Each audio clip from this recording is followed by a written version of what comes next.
Okay, let's take a quick look at the TFSA tax-free savings account versus RRSP, Registered Retirement Savings Plan. Your main, well, it's your tax-free option versus your tax deferral option. What you're going to find is that for many families, they should really be maxing out their tax-free savings account and then even questioning whether they want to put money in an RRSP. But more on that later. So today, we're choosing British Columbia as our province. It doesn't really make too much of a difference, though you may pay higher tax rates and be in a different tax bracket depending which province you're in. Taxable income, the RRSP was actually developed around the notion that we were going to live on less taxable income when we retired than when we were working, which is the time we're contributing. So we're contributing when we work, we're withdrawing when we've retired. But that's not really how things have turned out for a lot of people, uh, depending on how they're doing financially.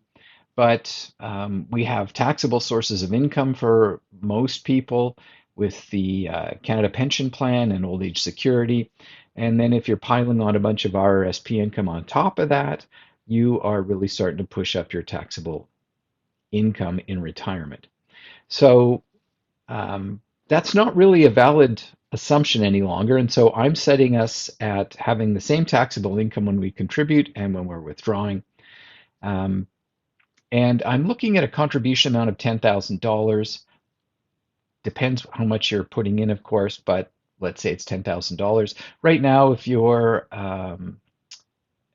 haven't contributed to a tax-free savings account, then you've been eligible for it since it was first created. That is, you were the age of 19 when the TFSA was first created.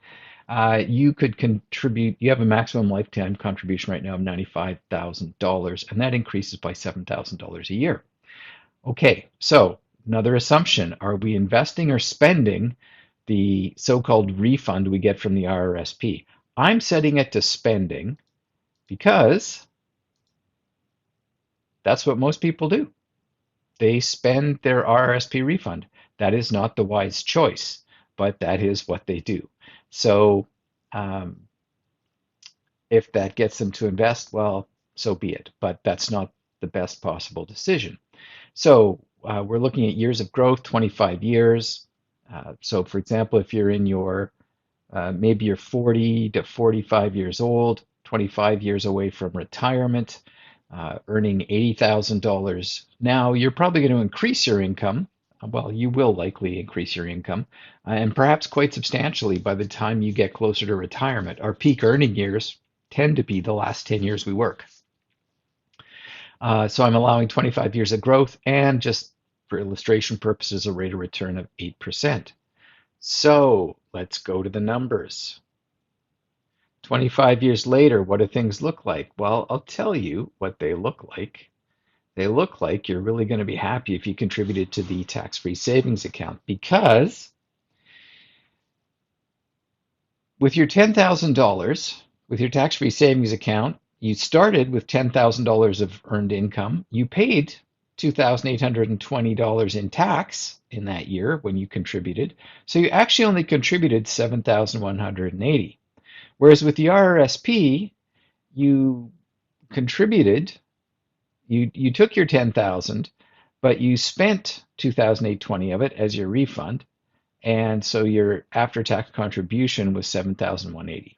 So investment value in 25 years, 49,172. Same amount of money, etc., grown for a bunch of years. So your money's grown by about fivefold in that period of time. However, because you are drawing from a taxable source with your RRSP, you're going to pay $14,000 almost in income tax in retirement there. So you're only going to have $35,000 in after-tax spending in retirement because you contributed to the RRSP, whereas if you contributed to the tax-free savings account, you'd have had 49,172. Or if you want to really compare where the issue is here, you paid $2,820 in tax when you were 45, so that you would not have to pay 13, almost $14,000 in tax when you were in retirement. And that's why we look at doing the TFSA as a much higher priority than the RRSP for typical Canadian families.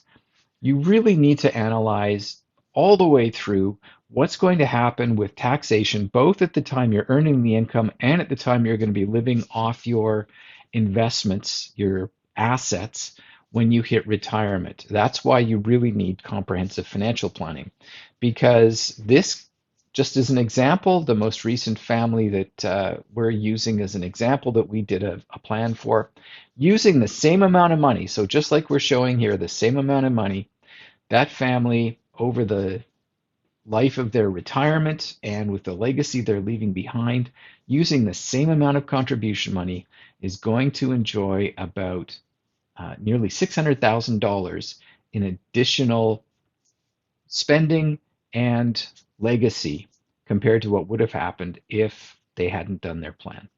So always makes sense to make that plan. If you want to know more, check out our master class. We go through the principles and we give that actual illustration in there. Hope you found this helpful.